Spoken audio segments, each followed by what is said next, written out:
কে যে এই বেগুনের নামটা বেগুন রাখলো আল্লাহ জানে। বেগুনের যে কত গুণ সেটা আমরা সবাই জানি, তারপরেও কেন এই বেগুন রাখা হলো বেগুনকে।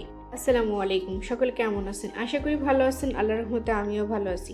আজ আপনাদের জন্য একটি নতুন বেগুনের রেসিপি নিয়ে আসলাম। জানি না কেউ আগে এই রেসিপিটা খেয়েছি কিনা, অবশ্যই কমেন্ট বক্সে জানাবেন যদি খেয়ে থাকলে।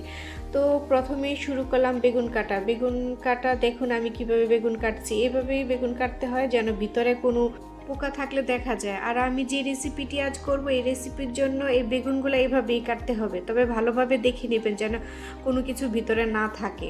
তো আমি এই বেগুনগুলো এক এক করে সবগুলো কেটে নিচ্ছি। তো পুরো রেসিপিটা দেখবেন আর আমার পাশে থাকবেন, ফলো দিবেন। আমার ভিডিও ভালো লাগলে লাইক কমেন্ট শেয়ার দিয়ে পাশে থাকবেন। এই তো এক এক করে সবগুলো বেগুন কেটে ধুয়ে নিলাম। এখন বাকি যা যা লাগবে তা কেটে নিব। তো এই রেসিপির জন্য অবশ্যই মাশরুম লাগবে। আমার কাছে এই শুকনো মাশরুম ছিল, তাই আমি শুকনো মাশরুম দিলাম। আপনাদের হাতের কাছে যেরকম মাশরুমই থাকুক ওই রকমই দেবেন, মাশরুম অবশ্যই দিতে হবে। আমার মাশরুমগুলো শুকনো মাশরুম ছিল, তাই কাটতে একটু কষ্ট হচ্ছে, তবে তেলে দেওয়ার সাথে সাথে এগুলো গলে যাবে। তো আমি মাশরুমগুলো এখন কেটে নিচ্ছি। এই তো আমার সবগুলো মাশরুমও কাটা হয়ে গেল। চুলায় এখন একটি হাঁড়ি বসিয়ে দিলাম, এর মধ্যে এখন পরিমাণ মতো তেল দিয়ে দিলাম। এই গরম তেলের মধ্যে আগে থেকে মাখিয়ে রাখা হলুদ লবণ দিয়ে বেগুনগুলো আমি এখন ঢেলে দিব। তারপর উল্টিয়ে পাল্টিয়ে ভালোভাবে ভেজে নিব। বেগুনগুলো যখন দেখবো আমি একটু নেতিয়ে গেছে তখন আমি বেগুনগুলা হাঁড়ি থেকে উঠিয়ে ফেলবো। তারপর একই হাঁড়িতে আমি তেল দিয়ে দিলাম। এখন মাশরুমগুলো আমি ভেজে নিব।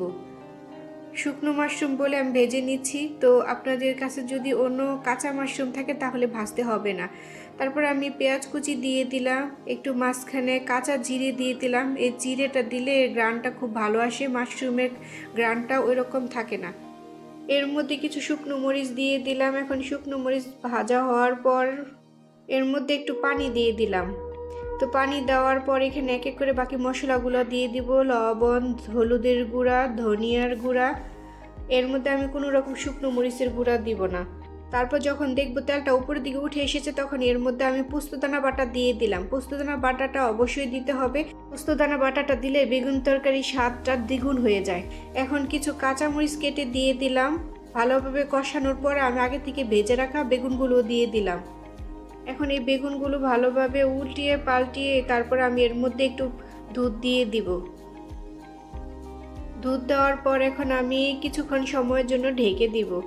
অপেক্ষার পালা শেষ। এখন আমি ঢাকনা উঠিয়ে দেখব আমার বেগুন আর মাশরুমের কুরমা রেসিপিটি কেমন হলো। দেখুন আলহামদুলিল্লাহ কি লোভনীয় লাগছে। আমার এই বেগুনের রেসিপিটি এই নিয়ে আমি বাসায় 3বার করলাম। যতবারই করি ততবারই ওনারা সব তরকারি সরিয়ে শুধু এই বেগুন মাশরুম কুরমা দিয়েই খেয়ে ফেলে। তো আমার এই রেসিপিটি আপনাদের কাছে কেমন লাগলো অবশ্যই কমেন্ট বক্সে জানাবেন, আর বাসায় অবশ্যই ট্রাই করবেন। আর হ্যাঁ, আপনারা আমার পাশে থাকবেন, আমাকে ভালোবাসা দিবেন, সাপোর্ট দিবেন, তাহলে আপনাদের ভালোবাসার সাপোর্ট নিয়ে আমি সামনে এগিয়ে যেতে পারবো। সবাই ভালো থাকবেন। আল্লাহ হাফিজ। আসসালামু আলাইকুম।